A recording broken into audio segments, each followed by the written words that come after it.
प्रातः स्मरणीय विश्ववंदनीय संतों के सम्राट सतगुरु कबीर साहिब जी के पावन चरण कमलों में त्रिवार बंदगी करते हुए मेरे मन मंदिर के आराध्य प्रातः स्मरणीय परम पूज्य गुरुदेव जी, अर्चनीय वंदनीय संत समाज, समस्त संत जनों के पावन चरण कमलों में त्रिवार बंदगी करते हुए कबीर आश्रम देवरी चैनल से जुड़े हुए सभी श्रोता बंधुओं को, माँ बहनों को, नन्हे मुन्ने प्यारे प्यारे बच्चों को, आदरणीय बुजुर्ग दादा दादियों को, सभी को सुबह की हार्दिक शुभकामनाएं हैं।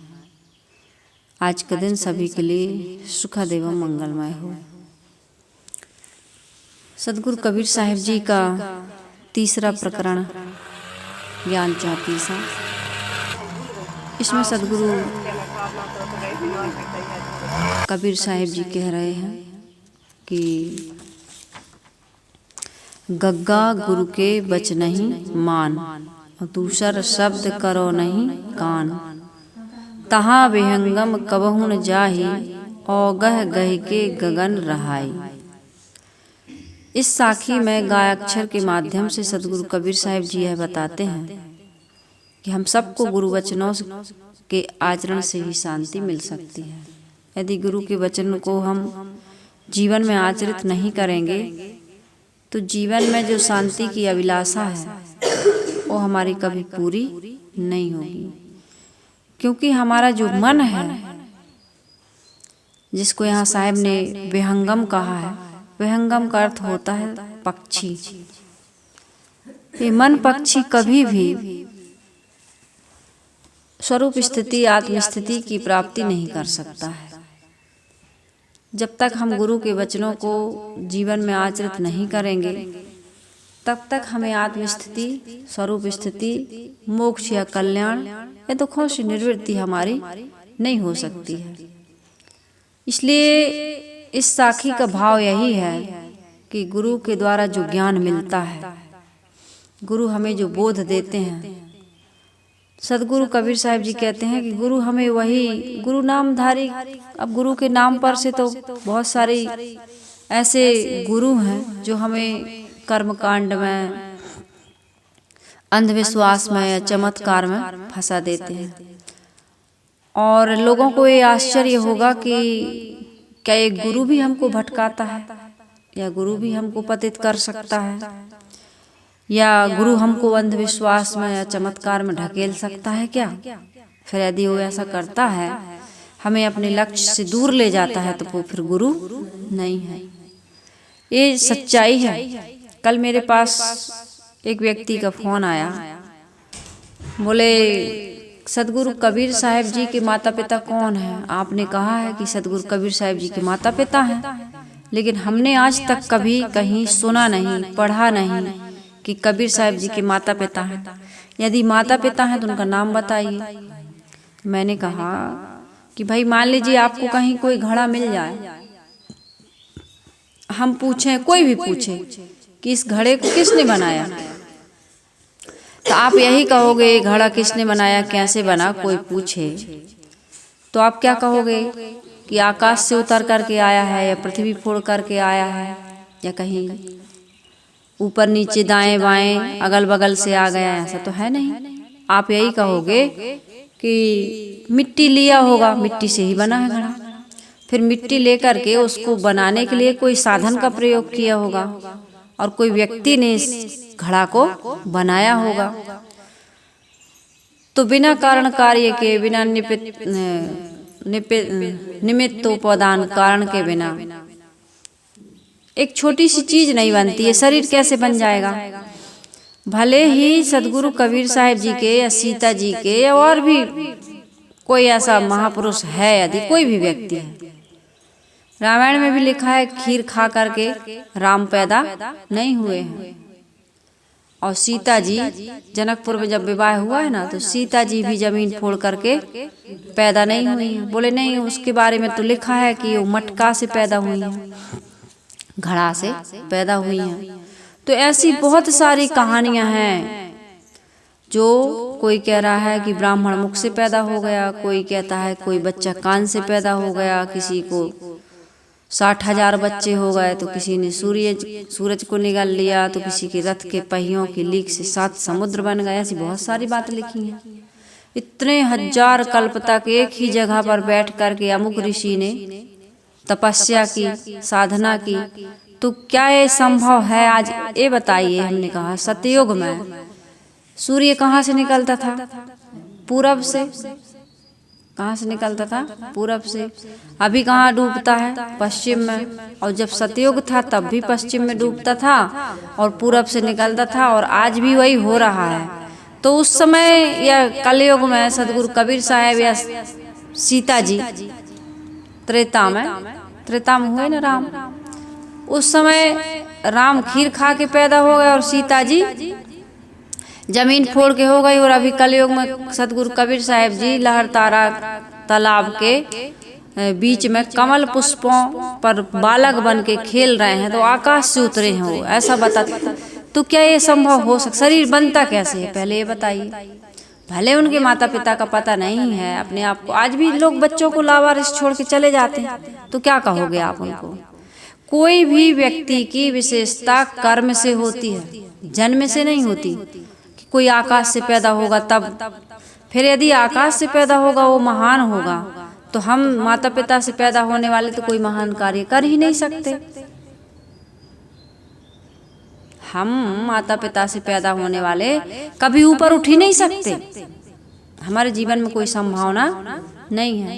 ये अवतारवाद ने लोगों को इतना पतन की ओर ढकेला है, इतना परमुखापेक्षी बनाया है, इतना अपने आप को दीनहीन तुच्छ कठपुतली बना दिया कि वो कुछ भी नहीं कर सकता। जबकि महात्मा बुद्ध हैं, महावीर हैं, सदगुरु कबीर हैं, इन्होंने अवतार, केवल यही नहीं और भी महापुरुष हैं, पहले भी हुए आज भी हुए हैं महापुरुष ऐसे, जिन्होंने अवतारों का खंडन किया है, खूब खुल करके खंडन किया है। पेरियार को देख लो आप, बहुत सारे ऐसे लोग हैं, उन्होंने उत्तारवाद को माना, अर्थात अवतारवाद नहीं, ऊपर से नीचे नहीं आता है कोई, बल्कि नीचे से ऊपर जाता है।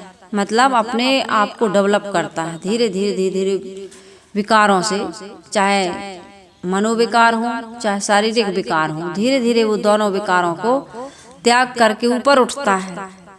ऐसा ज्ञान जो दे कि तुम अपने दोषों को, दुर्गुणों को, बुराइयों को, कमियों को जीवन से निकाल दो, तुम्हारा जीवन महान हो जाएगा। अपने अनमिल असंग स्थिति के बारे में बोध देने वाले हमें सदगुरु मिले और ये बताएं कि नहीं, तुम अंश नहीं हो, तुम क्या हो? ईश्वर हो, ब्रह्म हो, परमात्मा हो। अंशी अंश का खेल है, बच्चों का खेल, ये तुम्हें भटकाने वाला है। तुम ना कारण हो ना कार्य हो। इस प्रकार तुम पूर्ण हो, तुम ही परमात्मा हो। आत्मा जब अपने आचरणों से पतित हो जाती है, अब आत्मा तो पतित नहीं होती, मनुष्य पतित होता है मन और इंद्रियों से। और वो मन और इंद्रियों का पतन यदि आदमी साहस करे, आदमी करता है साहस की नहीं करता। जो लूटते थे, मारते थे, हिंसा हत्या करते थे, विपरीत दिशा में चल रहे थे, उनको गुरु मिला, ज्ञान मिला, उन्होंने अपने गंदे आचरणों से गिलानी की और उनका जीवन महान बना, तो वो पूज्य हुए कि नहीं हुए? तो ऐसा काम यदि गुरु के ज्ञान द्वारा एक कोई भी व्यक्ति करने लगे, ज्ञान और आचरण दोनों पवित्र हो जाए, तो क्या वो कल्याण नहीं कर सकता है? क्या वो मोक्ष को प्राप्त नहीं कर सकता है? और इस प्रकार की बातें यदि गुरु नहीं बता रहा, वो तो कहता है कि नहीं, वो तो परमात्मा थे और वो आकाश से उतर करके आए थे, वो कर सकते हैं, हम लोग तो कठपुतली हैं। वो जैसी प्रेरणा देता है हम वैसा ही करते हैं, हम कुछ नहीं कर सकते, हम तुच्छ हैं।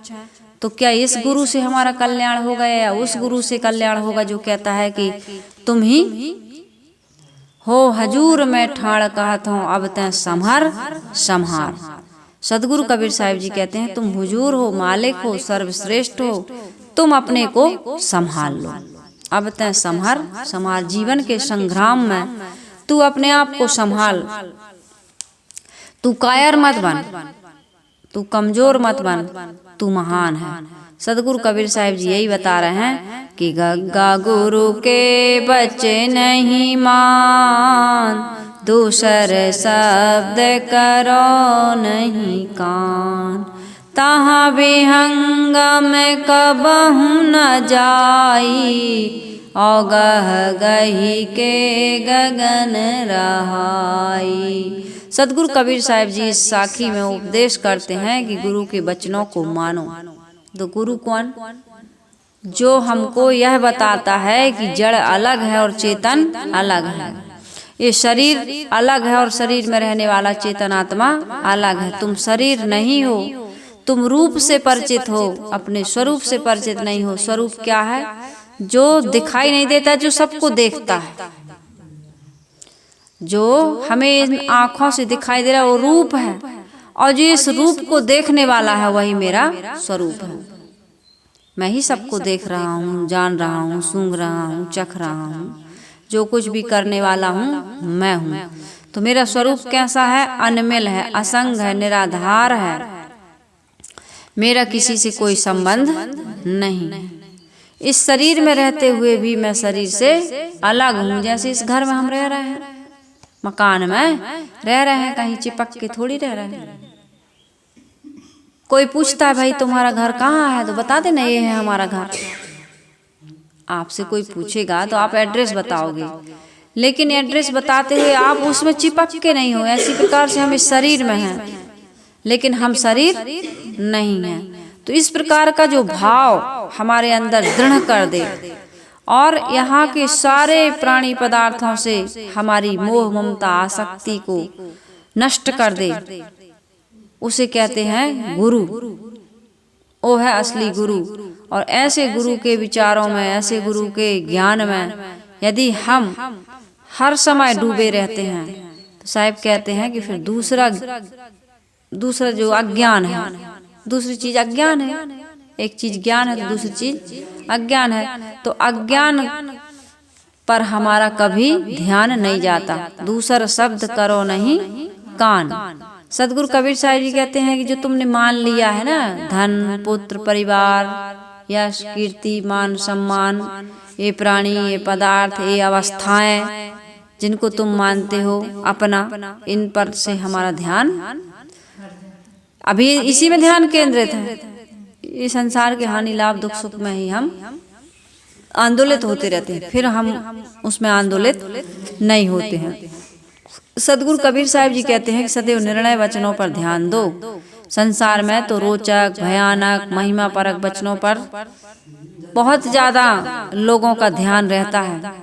जब तक आप इस पर ध्यान दोगे, गुरु निर्णय एवं गुरु वचन स्वरूप ज्ञान का परिचय कराने वाले वचनों पर ध्यान नहीं दोगे, तब तक तुम शांति, आत्मस्थिति या मोक्ष या कल्याण या विश्राम नहीं पा सकते हो। गुरु वचनों का पूर्ण पालन करने पर ही अपने जीवन में स्वरूप स्थिति, मोक्ष धाम की प्राप्ति होती है। गुरु वचनों का फल ही होता है स्वरूप स्थिति, स्वरूप, स्वयं के रूप, स्वरूप। मेरा स्वरूप कैसा है?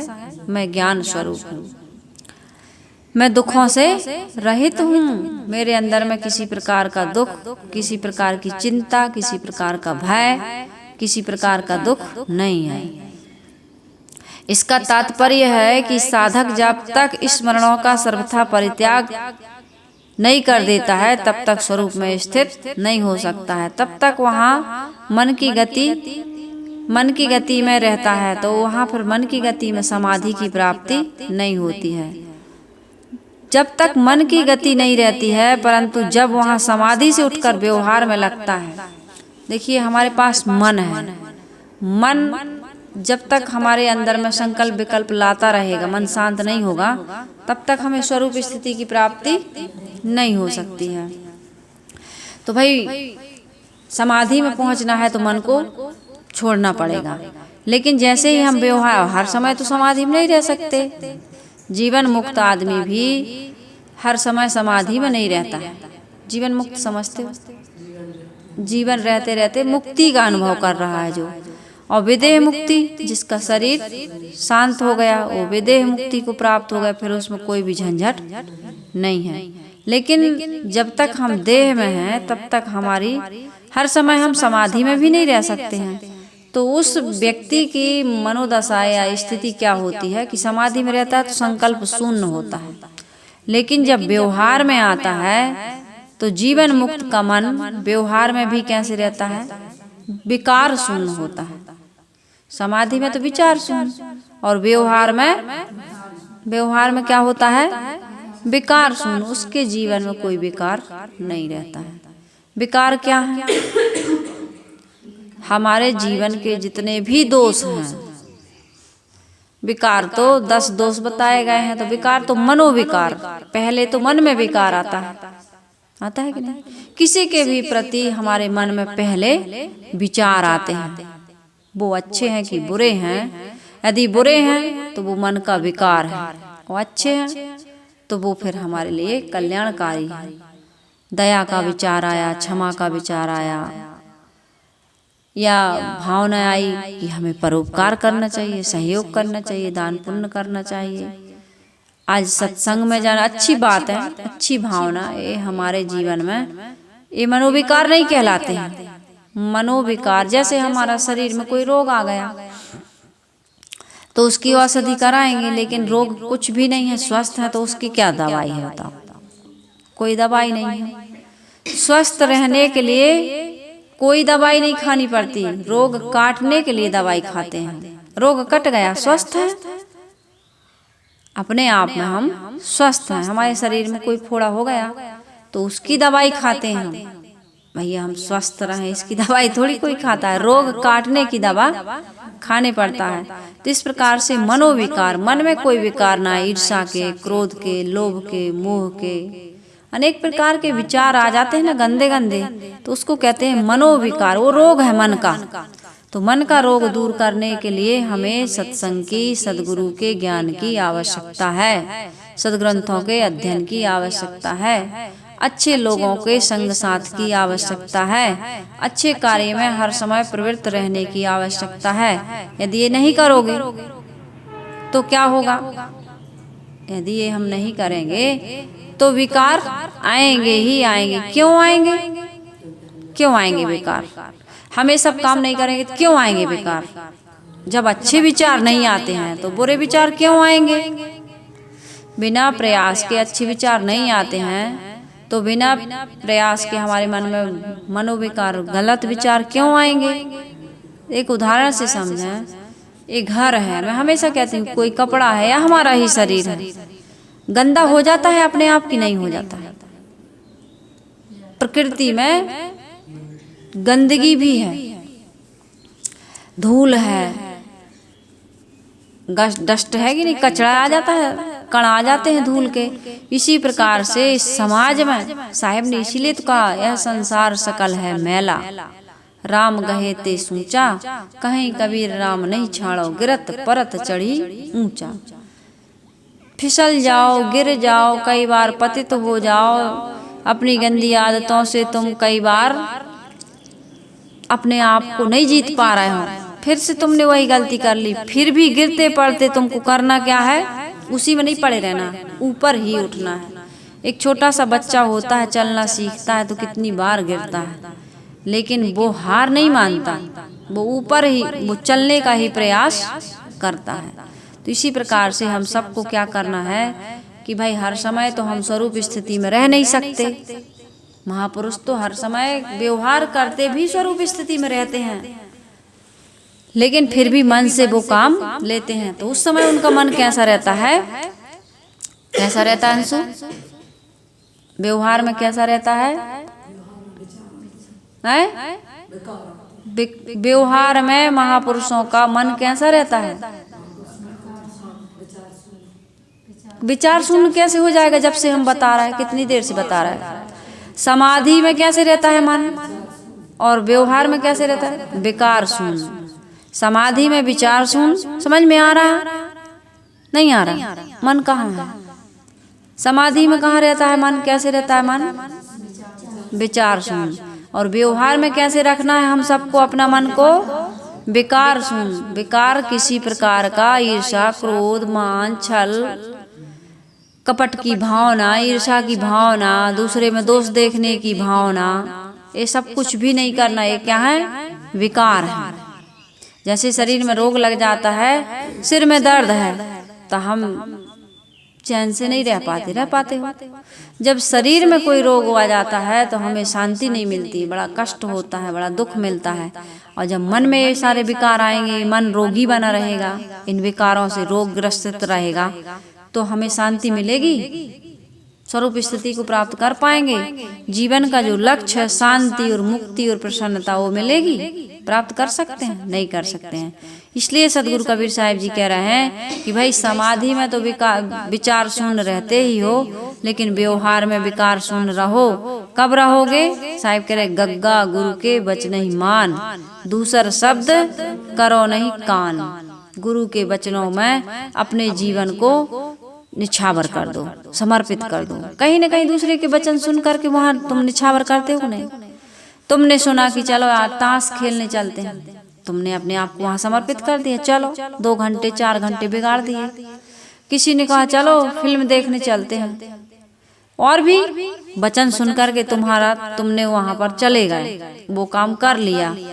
तो ऐसे ही साहिब कह रहे हैं कि वो काम नहीं, बल्कि गुरु जो तुम्हें बता रहे हैं ना कि सत्संग करो, तो सत्संग करो, स्वाध्याय करो, सदग्रंथों का अध्ययन करो तो अध्ययन करो, सेवा के कार्य में लगो। बूढ़े हैं, असहाय हैं, रोगी हैं, पवित्र आत्मा हैं, उनकी सेवा करो, उनके पास जाओ, उनके पास बैठो, उनकी बात सुनो, उनकी जो उचित सेवा है उसको करो। इसमें जीवन को आप व्यस्त रखो, तब आपको धीरे धीरे उत्तरोत्तर आपको आत्मस्थिति की प्राप्ति या शांति की प्राप्ति या जीवन से विकारों से मुक्ति की दिशा में आप अग्रसर हो सकोगे। इसके बिना तुम्हारा हमारा किसी का भी कल्याण नहीं है। यदि मन के बहकावे में लग गए तो फिर तुम्हारा कल्याण नहीं हो सकता है। इसलिए साहिब कह रहे हैं, तात्पर्य है कि साधक जब तक स्मरणों का सर्वथा परित्याग यानी पूर्ण त्याग कर स्वरूप स्थिर रहता है, तब तक वहां मन की गति नहीं रहती है।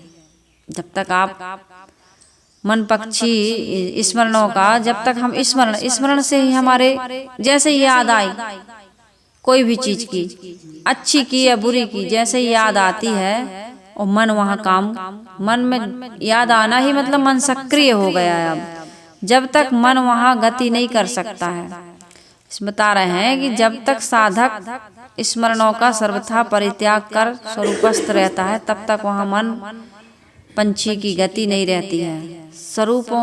संकल्पों को हम त्याग देंगे तो मन का वहां फिर कोई काम, मन है वहां संकल्प है, और जहां संकल्प नहीं है वहां मन शांत है, मन नहीं है, समझ जाइए। तब तक वहां मन की गति नहीं रहती, परंतु जब वह समाधि से उठकर व्यवहार में लगता है तो मन का व्यापार चालू हो जाता है।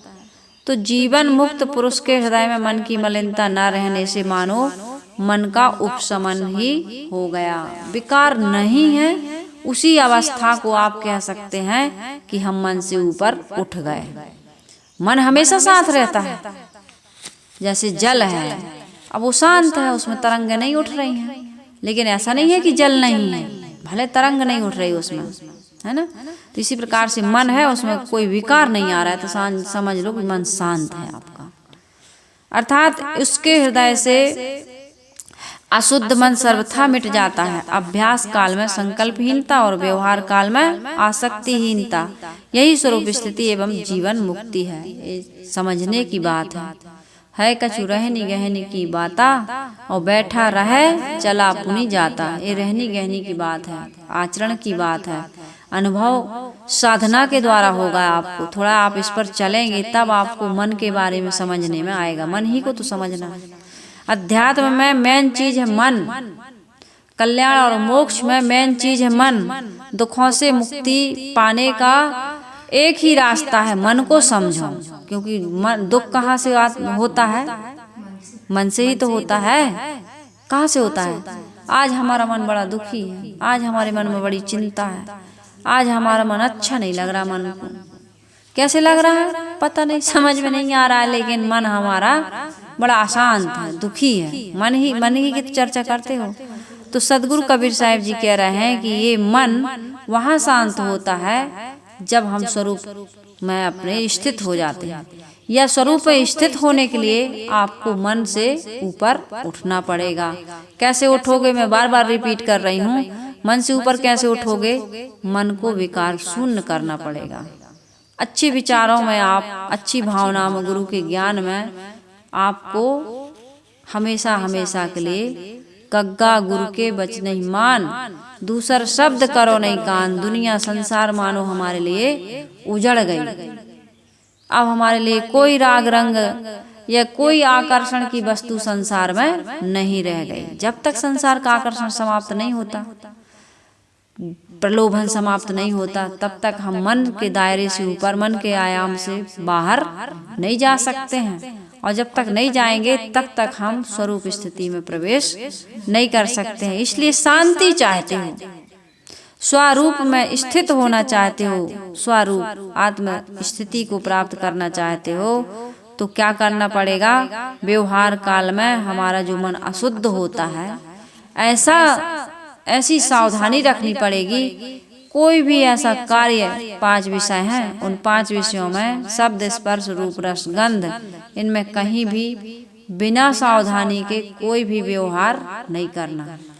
देखना है तो सोच कर, सूंघना है तो सोच कर, चखना है तो सोच कर, जो भी हमको काम करना है सोच कर, विचार कर। और इतना तक विचार करते रहो कि हम क्या विचार रहे हैं, मन में क्या संकल्प विकल्प चल रहा है, इस पर हम निगरानी रखेंगे, तब हम अपने मन को शांत कर पाएंगे। ऐसे स्वरूपस्थ पुरुष मानो मन से फिर वो सदैव मुक्त रहते हैं।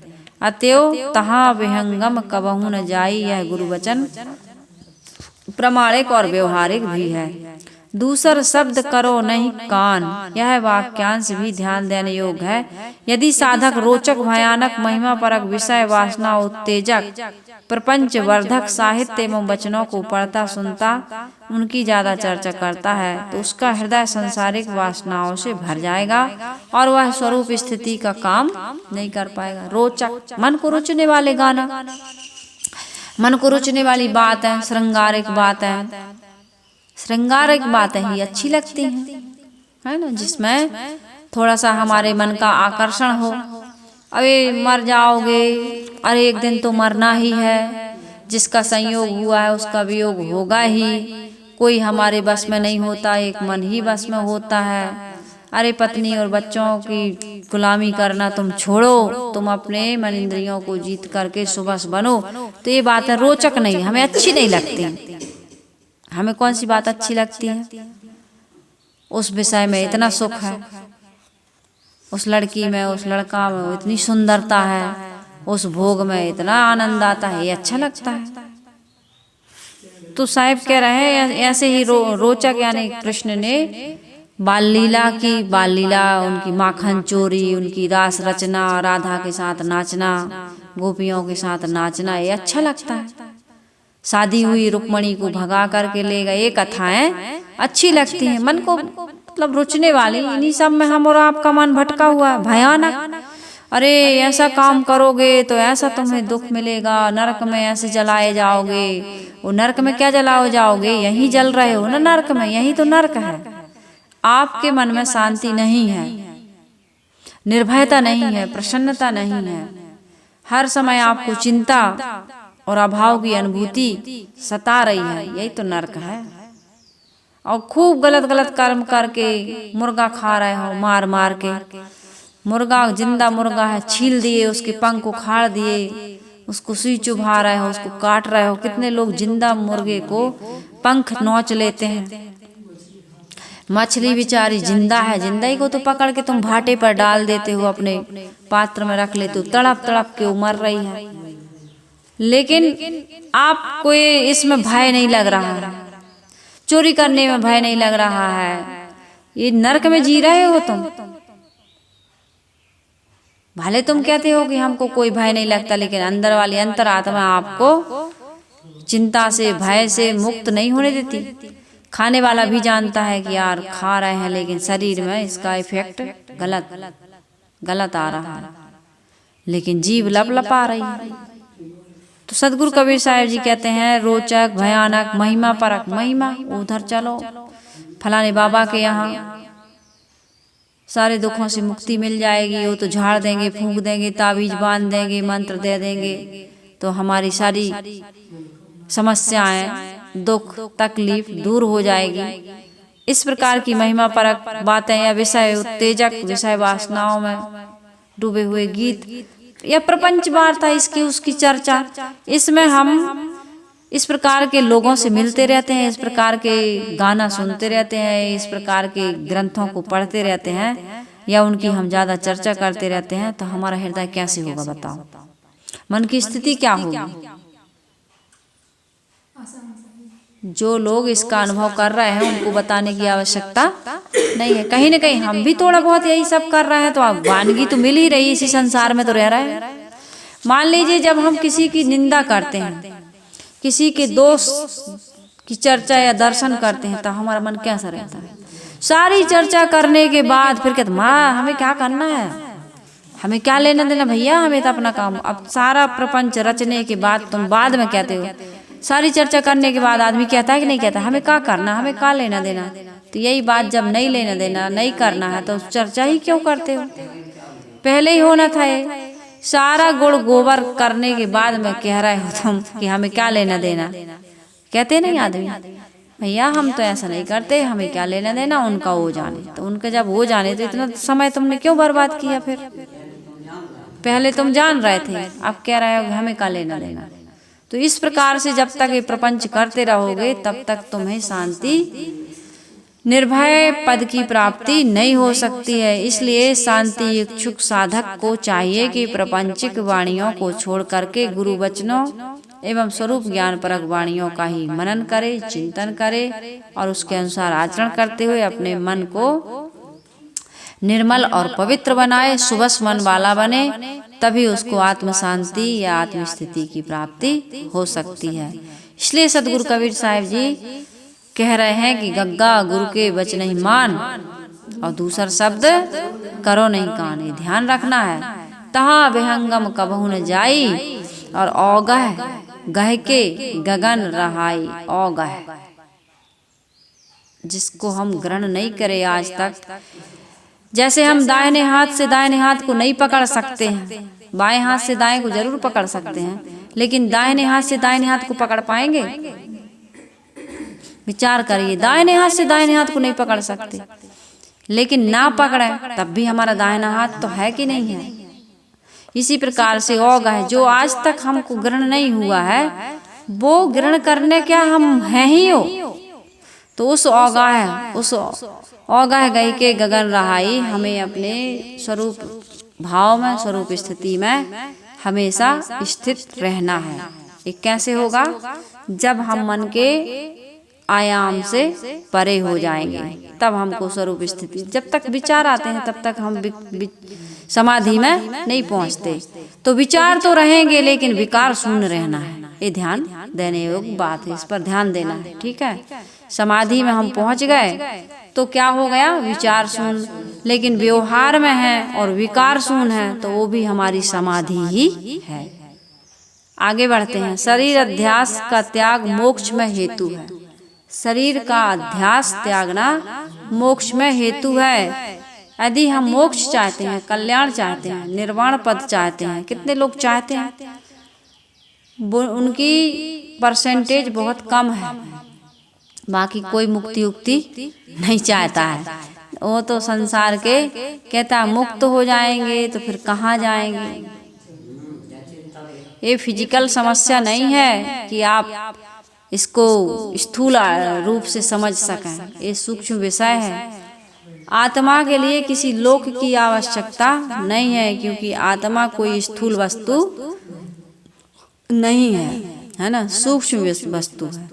साहिब कह रहे हैं घग्गा घट बिन से घट होई, घट ही में घट राख समोई, जो घट घटे घटही फिर आवे और घट ही में फिर घट ही समावे। ये ज्ञान 34, इसमें केवल ज्ञान ही ज्ञान भरा है।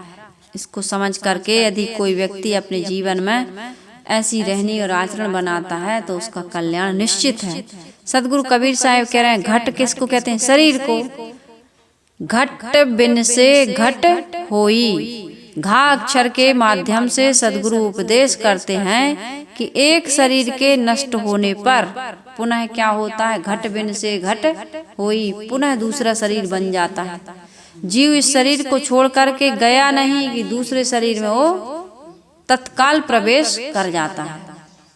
दूसरा शरीर बनाने की पूरी सामग्री इसी शरीर में इकट्ठी कर लेता है। वो अपने जो भी ये कर्म कर रहा है आज वर्तमान में, ये समझ लीजिए आगे के लिए वो तैयारी कर रहा है, आगे शरीर में अगले जन्म की वो तैयारी कर रहा है। साहब कह रहे हैं घट बिन, ये ना समझना कि ये शरीर छूट गया तो तुम्हारा कल्याण हो जाएगा, ऐसा होगा नहीं। साहब कह रहे घट बिन से घट होई। इस शरीर को त्याग, इस शरीर से, इस शरीर में रहते रहते तुम दूसरे शरीर की तैयारी कर रहे हो। कर्मों के अनुसार जो भी तुम कर्म कर रहे हो, तुम यानी आगामी शरीर देह धारण करने की तैयारी कर रहे हो। घट ही में घट राख समोई। इसलिए क्या करो कि इस एक शरीर के नष्ट होने पर पुनः दूसरा शरीर बनाने से अच्छा है इस शरीर के अध्यास इसी शरीर में रहते रहते नष्ट कर दो। शरीर की आसक्ति को इसी शरीर में रहते रहते नष्ट कर दो। यदि इसी शरीर में शरीर की आसक्ति का तुम त्याग कर दिए, इस संस्कार वासना को यदि छीण कर दिए तो क्या होगा? तुम्हारा कल्याण होगा। परंतु यदि विषयों की आसक्ति में पड़ करके मन की शरीर आसक्ति की रचना करोगे, स्थूल शरीर से सूक्ष्म शरीर की रचना करोगे, तो शरीर में पुनः तुम्हें आना पड़ेगा और सूक्ष्म शरीर सहित माता के गर्भाशय रूपी घट में प्रविष्ट होकर के पुनः शरीर बनाओगे किसी भी योनि में जाकर के। अब उस मछखानी में तो नहीं जाता है आदमी, जीव गर्भ में, वो तो ऐसे ही उष्मा मतलब गंध से ही पैदा हो जाता है। चार खानी है ना, मनुष्य, पशु, अंडज, तनधारी, ऊष्मज खानी, राशि है चारी। तो ऊष्मज माँ बाप के बिना होते हैं। तो इसलिए साहब कह रहे हैं कि आसक्ति को त्यागो। ये सिस्टम बहुत अनादिकाल से चला आ रहा है, इसको कोई बदल नहीं सकता। और चीज़ों को बदला जा सकता है, लेकिन कुछ प्रकृति के नियम ऐसे होते हैं, सिस्टम ऐसे होते हैं जिसको कभी नहीं बदला जाता। अनादिकाल से वो वैसे ही चल रहा है। जैसे अनादिकाल से पानी शीतल ही था, आग में डालो खौलता हुआ पानी भी यदि आग में डाल दो तो वो आग को बुझाएगा ही। ये आज भी था, पहले भी था और बाद में भी, जब तक संसार है तब तक रहेगा। तो इसी प्रकार से ये जो नियम है, साहब कह रहे हैं कि घट में रहते रहते घट की आसक्ति का यदि त्याग नहीं करोगे तो समझ जाओ तुम दूसरे शरीर में जाने की तैयारी कर रहे हो। तो क्या काम करना है मानव जीवन में हमको? यदि इस मानव जीवन में हमको सुख नहीं मिल रहा है, तृप्ति नहीं मिल रही है, संतोष नहीं मिल रहा, तो इस शरीर का अब कोई सामान आप लेते हो और उससे आपको सुविधा नहीं मिल रही बल्कि परेशानी ही हो रही, तो क्या करते हो? उसका त्याग करते हो कि नहीं? और नहीं करते तो भोगते रहो सुख। फिर सुख क्या हो? तो दुख ही है, दुख भोगते रहो। तो इसलिए भाई हमको इस शरीर से, मैंने पहले ही कहा कि ये काम कोई बिरले बिरले लोग करते हैं। मुक्ति और कल्याण कोई बिरले लोग चाहते हैं। तो ऐसे बिरले लोगों के लिए सदगुरु कबीर साहब जी कह रहे हैं कि इस शरीर में आकर के शरीर की आसक्ति का त्याग करो। एक ही काम करना है हमको। बड़ी विचित्र बात है ना, इस शरीर में आकर के इस शरीर की आसक्ति का त्याग करना। जिस व्यक्ति से तुम्हारा संबंध है उसी का मोह त्यागना। लोग कहते हैं भाई संबंध बनाए ही क्यों थे? अब संबंध बन गया अज्ञान से, मान लीजिए दुख मिल रहा तो उसका त्याग करना चाहिए कि नहीं करना चाहिए? एक शरीर जब छूट जाता है तब कर्मों के जोर से पुनः दूसरा शरीर बनता है। किसके जोर से? कर्मों के जोर से। आज जो हम वर्तमान में कर्म कर रहे हैं, इस प्रकार कर्माध्यास वश यह जीव एक के बाद दूसरा शरीर धारण करता चला जाता है। आदिकाल से हर योनि और खानी में जा रहा है और भवसागर में भटकता रहता है। जैसे एक परकोटा हो, परकोटा में एक अंधा व्यक्ति घुस जाए, अब वो कहता है भैया मुझे निकलने का रास्ता बताओ, तो कोई बता देता है भाई इसका एक ही दरवाजा है, आप ऐसे करो, इस दरवाजे को आप दीवार को टच करते करते छूते छूते चलो आगे बढ़ो, और जैसे दरवाजा आए तो उससे आप बाहर निकल जाना। तो कहानी बताते हैं कि खुजली का रोग है उस व्यक्ति को, तो बीच बीच में खुजलाता भी जाता है और चलता भी जाता है। तो जैसे ही दरवाजा आता है उसको खुजली का रोग रहता है, वो खुजलाने लगता है, दरवाजा निकल जाता है। तो विषयों की आसक्ति ही हमारे लिए खुजली का रोग है।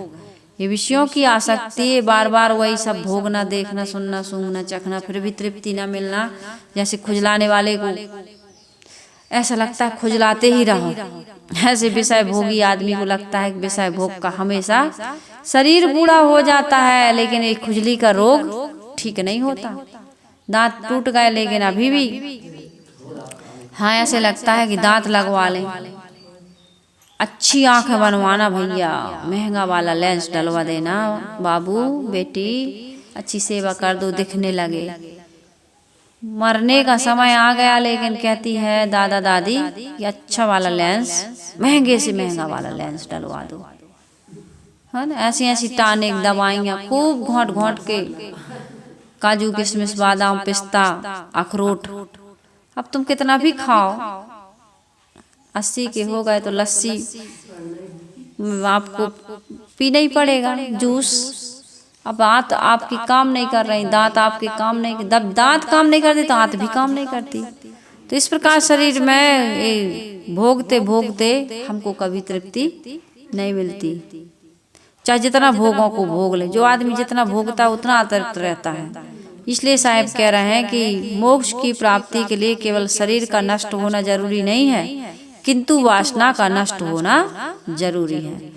सदगुरु कह रहे हैं घट ही में घट राख समोई, अर्थात इस शरीर में रहते रहते शरीर की आसक्ति का ध्वंस कर दो। ये है घट ही में घट राख समोई, शरीर में रहते रहते शरीर की आसक्ति का त्याग कर देना।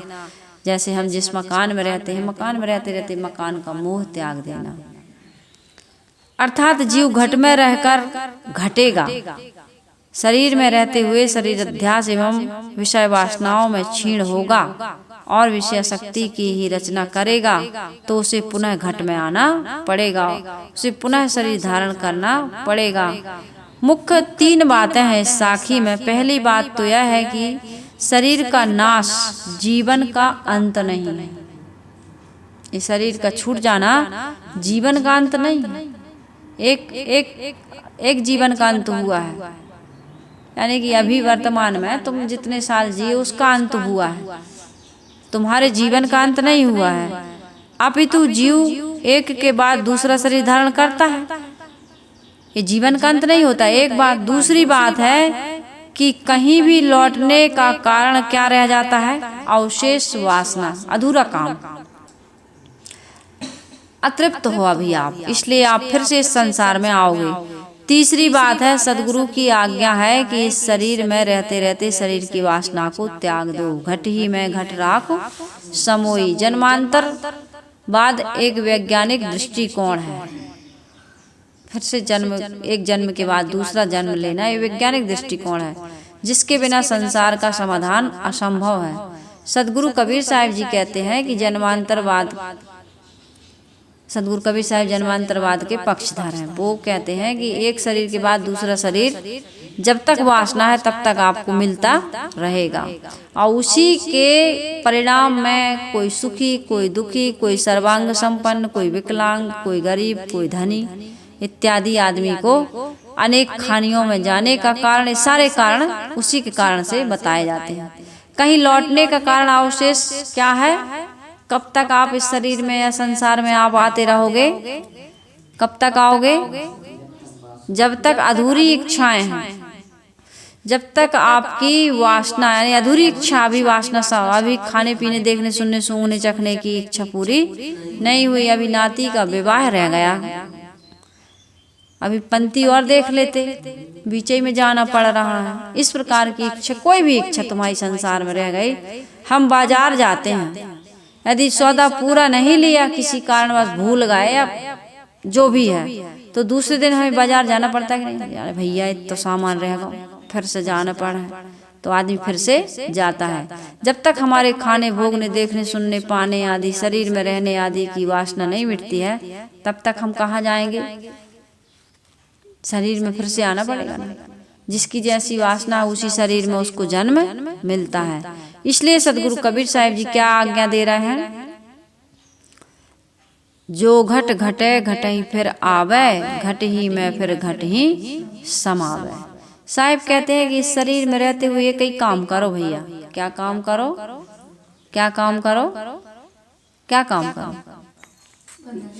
वासना का त्याग। एक ही काम है ज्ञानी के लिए। ज्ञानी सारे काम छोड़ करके एक ही काम, ज्ञानी यानी समझदार व्यक्ति। ज्ञानी कोई ये नहीं कि आश्रम में रहने वाला या तिलक लगाने वाला या जटा रखाने वाला या मुड़ मुड़ाने वाला, वो ज्ञानी नहीं है। ज्ञानी होता है समझदार। तो समझदार को क्या करना होता है? सब समय वासना का त्याग करता है वो। हम और आप कोई भी कर सकते? नहीं कर सकते। इसमें कोई टाइटल की या ट्रेडमार्क की आवश्यकता, घर छोड़ने की जरूरत नहीं है कि भैया घर छोड़ेंगे अब तन्ने कहीं शादी और हो जाए, बेटी की, बेटा की, या घर बन जाए, थोड़ा सा ये काम हो जाए, फिर जब घर छोड़ेंगे तब ये काम हम करेंगे। ऐसा नहीं। जब हो, जहाँ हो, उसी समय तत्काल इस काम को करने में लग जाओ।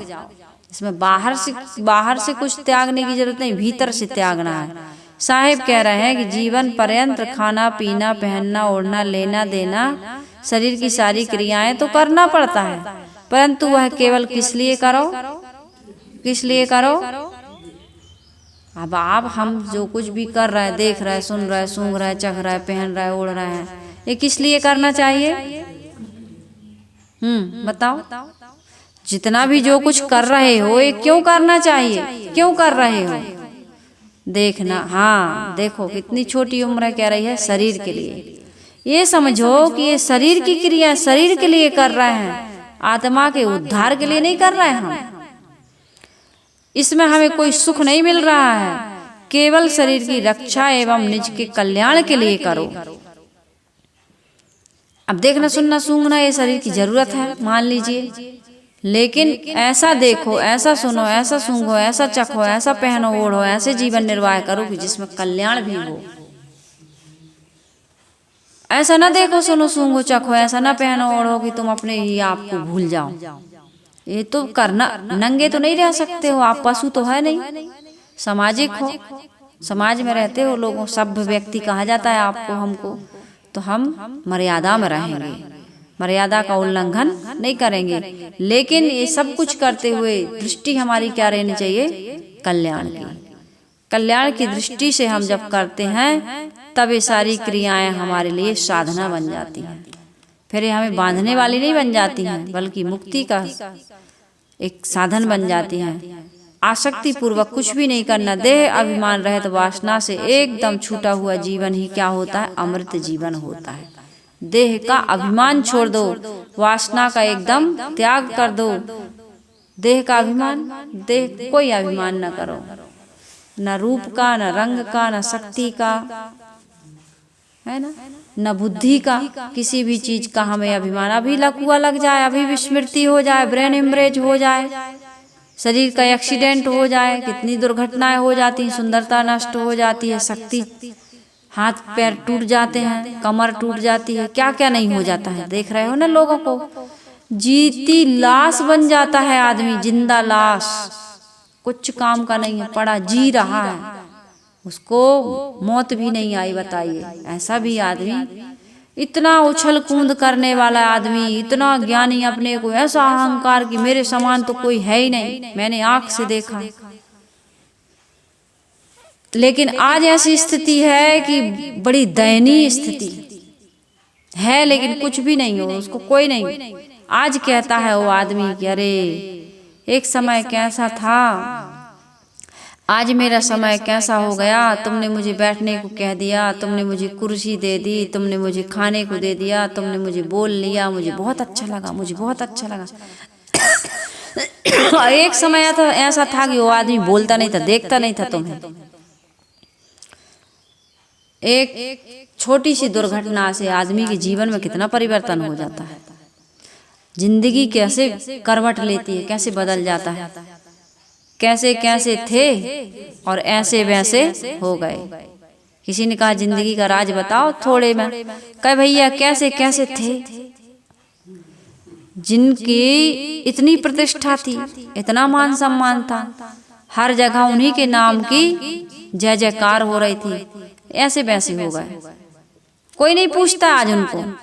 और ऐसे वैसे थे जिन्हें कोई नहीं जानता था, वो कैसे कैसे हो गए। आज तो ये फेसबुक और यूट्यूब और ये क्या कहते हैं इंस्टाग्राम का जमाना है, और भी होंगे हमको नहीं पता साधन। आदमी कैसे कैसे लोग, जिसको कोई नहीं जानता था पूरा उसको वर्ल्ड जान रहा, 2 ही 4 8 10 दिन वायरल हो गया, कहते हैं वायरल हो गए वायरल हो गया, फेमस हो गया, वो प्रसिद्ध हो गया। तो ऐसे वैसे थे और कैसे कैसे हो गए, और कैसे कैसे थे वो ऐसे वैसे। यहाँ कुछ भी हो जाता है, कभी भी कुछ भी हो सकता है, इसलिए हमको किसी प्रकार के अभिमान की आवश्यकता नहीं है। आज है कल नहीं रहेगा ये सब। शरीर के रहते रहते छूट जाता है, और शरीर छूटा उस दिन तो छूटना हमारे लिए पक्का है। दुनिया जानेगी लेकिन हम थोड़ी जानेंगे कि हमारा कितना नाम हो रहा। जानोगे, ये जानने के लिए बैठे रहोगे, शरीर का दुख भोगते रहोगे, तुम्हारा बड़ा नाम है तो भोगते रहो ये शरीर। ठंडी गर्मी भूख प्यास रोग व्याधि से ग्रसित शरीर को धारण किए रहो। तुम्हारी बड़ी प्रशंसा हो रही, लोग बहुत मान रहा है तुम्हारी वाणी सुन करके, तुमसे बड़ा लाभ ले रहा है। तो कुछ भी नहीं है, वासना का त्याग करो, देह अभिमान का त्याग करो, यही अमृत जीवन जीने की एक सबसे सही रास्ता है, कला है, यही परम आनंद है, यही जीवन मुक्ति है, यही जीवन की सर्वोच्च शिखर है। मनुष्य को इस अवस्था में पहुंचकर ही कृतार्थ होना चाहिए। सदगुरु ने अन्यत्र भी कहा है, अब की बार जो बोए चुकाओ, कहीं कबीरता की पूरी दांव। ये वसंत में आएगा, आगे विषयों में, आगे क्या है प्रकरणों में ये बातें और भी आएंगी। तो मैंने आप सबके बीच ज्ञान 34 की 2 साखियां रखी। इस साखियों के अनुसार साधना करिए। जब तक हम केवल इसे चर्चा का विषय बनाए रहेंगे, तब तक हमारे जीवन में कुछ भी लाभ नहीं होगा। इस चर्चा को चरितार्थ करेंगे, जीवन में आचरित करेंगे, तब हमें इसका लाभ, इसकी अनुभूति होगी। तो हम सबके जीवन में वो स्थिति की प्राप्ति हो जिसकी हमें अभिलाषा है। ऐसी शुभकामना करते हुए वाणी को विराम दे रही हूँ। आइए सभी लोग गुरु वंदना कर लेते हैं।